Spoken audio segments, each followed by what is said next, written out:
if we compare medication versus meditation, not to say we, let go of medication when it's needed, but what's the latest around that?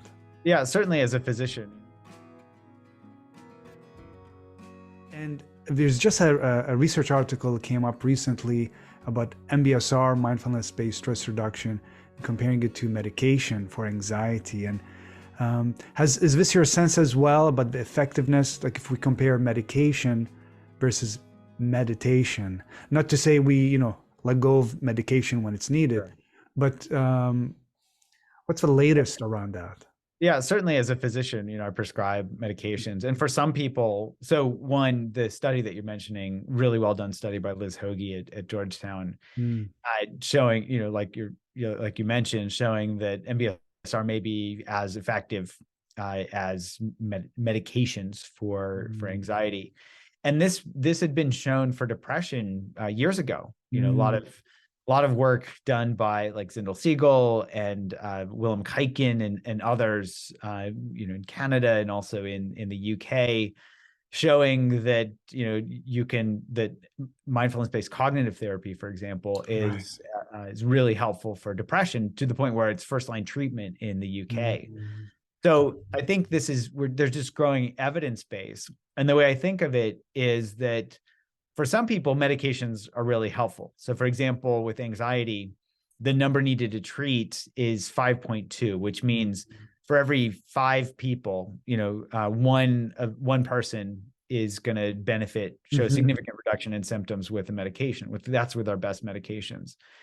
We just did a study with our Unwinding anxiety app where with people with generalized anxiety disorder, where we got a 67% reduction in these clinically validated scores. And that translates to a number needed to treat of 1.6.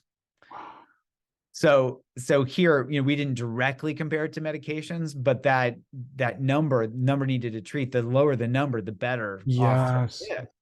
So, 1.6 was we were pretty blown away by how well it worked. That's incredibly encouraging.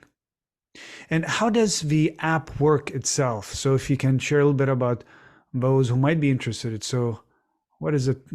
How is it laid out? Yeah, the Unwinding anxiety app is really set up to help people learn how their minds work so they can learn to work with their minds. And so we set it up as, 30 core modules that are about 10 minutes a day, where they get videos and animations and then in the moment exercises to help them learn how anxiety habit loops are formed and then how to work with these anxiety habit loops. So informal mindfulness practices, formal mindfulness practices, all weave together as the core modules built to that, through that first month, let's say. And then we've got a bunch of theme weeks after that help people deepen their understanding and their practice. And it's really based around these 3 basic steps of habit change. So first you've got to recognize that you're in a habit loop. And so it can be worry, it can be procrastination, it can be stress eating, it can be whatever. And then second, we have to tap into our brains to help us see very clearly that the old habit isn't serving us. We have to see how rewarding or unrewarding a behavior is in order for us to change.